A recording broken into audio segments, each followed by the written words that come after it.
I want to kind of go a little bit into your past as far as like your childhood and what was it like growing up, at least those first 10 years, what was it like growing up in Mexico? A lot of people ask me, Daniel, where are you from? And, they'll ask me because my last name's Alonzo. Right. And my just so everybody knows, my great grandparents were born in Chihuahua, Mexico, and then of course my grandparents came here, and my parents were born here.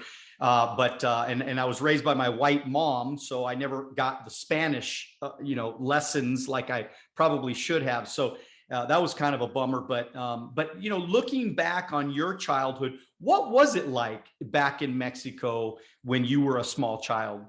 Well, first and foremost, Daniel, I don't want to leave the opportunity to thank you for having me on your incredible show.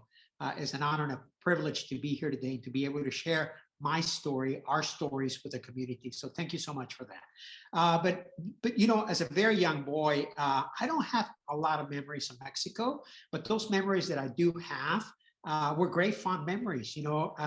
My father was born in Houston, Texas.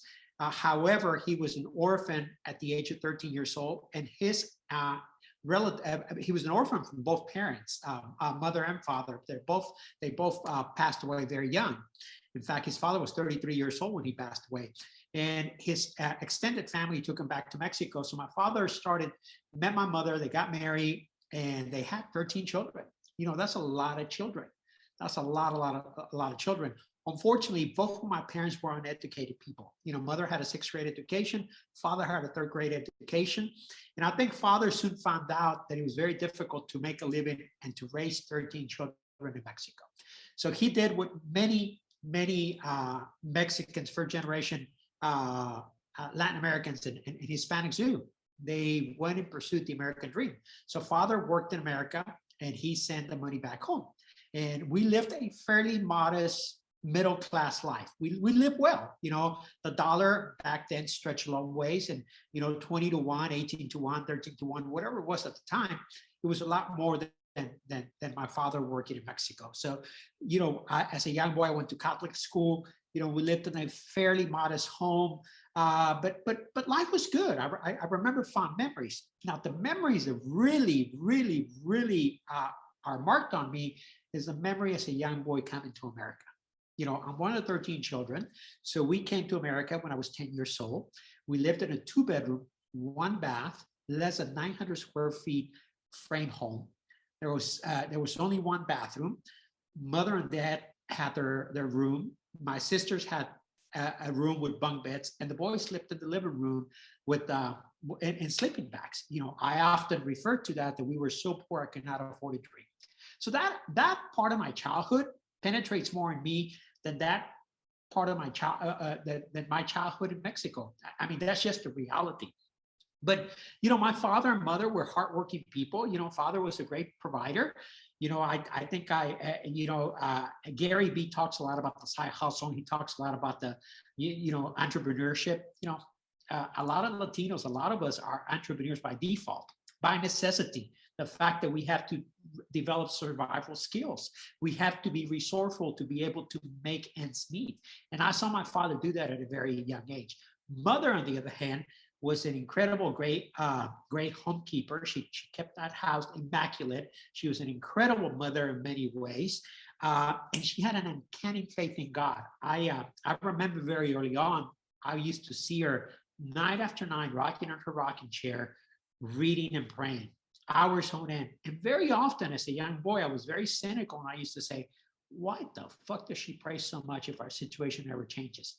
What I didn't realize is that her prayers were answered, because look at me now and look at the life that I have the privilege of living, that many of my siblings live as well. My brothers and sisters, all of us have a fairly decent, successful outcome in life, and we're productive members of society. So my mother's prayers were answered in many ways. Oh gosh, that's a wonderful story. And so your mom obviously your mom and dad affected you a lot. I mean, just in their raising you. Now, when you came, was there any struggles that you can remember when you came here as a child? Because that was a lot of years ago. and you know, things were different back then for Absolutely, Daniel. and I'm just going to jump in and just say the reason why I know this, because I remember even my own father, now he was even born here, but because, you know, we were in kind of a not so good neighborhood, and, you know, or their family was a not so good neighborhood. And they used to, he wanted to speak English so bad. Like they had, like his Spanish was not even as good as the years went on, because he was so focused on speaking English, because people made fun of them, you know, for speaking Spanish. And so did you ever experience any of that growing up? Absolutely. You know, we migrated to the United States at a very difficult time where discrimination was at an all-time high. And it was a lot of discrimination against the Hispanic and Latin community. There was a lot of discrimination. What we see, not minimizing what the African American community has gone through, but we experience a lot of similarities of discrimination. You know, I remember we lived in a corner house, the corner of Hillcrest and Bangor, and there was many mornings that we woke up to the word graffiti on our side wall of the house: "Wetbacks go home." Okay, mojados go home. You know, for me, it was very difficult. I grew up in a very small, at the time was San Antonio, Texas. At the time was less than 200,000 people. Today is 4 million plus in population. But at the time, it was a heavy penetrated American to the roots town, 7 or 8 military bases. You know, it's about as American pie as you could get, right? So even though there was a lot of second, third, and fourth generation Latin people, Mexican people, Hispanic people in there, there were Americans. They felt Americans. They had an incredible pride for America. They didn't speak Spanish. They didn't want to speak Spanish, as you said it, because they had been raised in classrooms where they were punished if they actually spoke Spanish.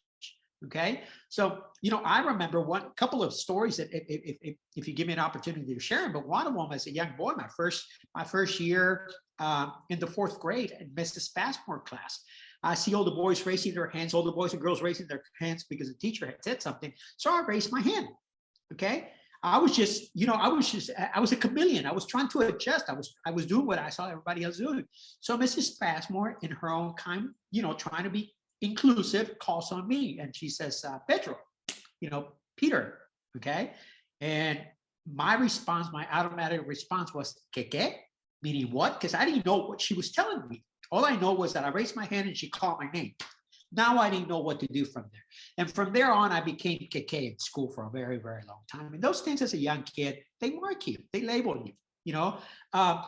So I developed a different kind of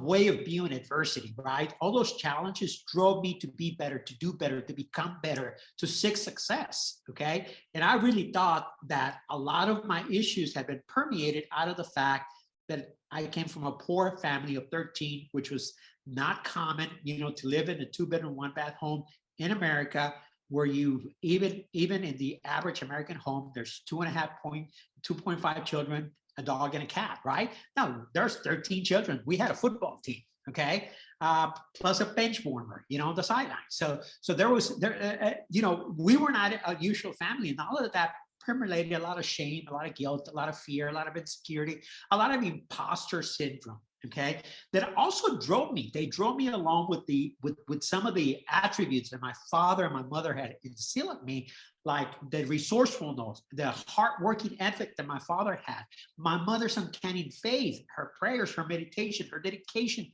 to her family. They drove me to success. They drove me to pursue what I thought was going to fix all of my problems, was to achieve financial success.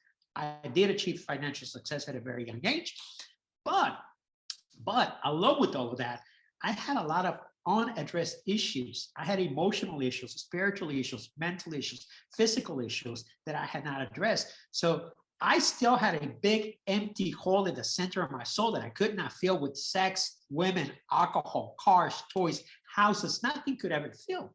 You know, I often say, Daniel, that you cannot achieve financial success when you're fighting an internal battle. And I had accumulated a lot of financial wealth, but I was fighting an internal battle. It was not until I went back, I addressed that 10-year-old little boy that felt broken, okay, that felt that he couldn't achieve his dreams, okay. I had to let him go. He was no longer invited to the boardroom.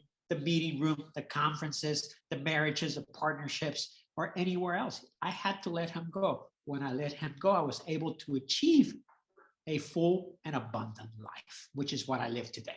Thank you for watching our short clips on Alonzo Academy. If you'd like to watch the next short clip, click here.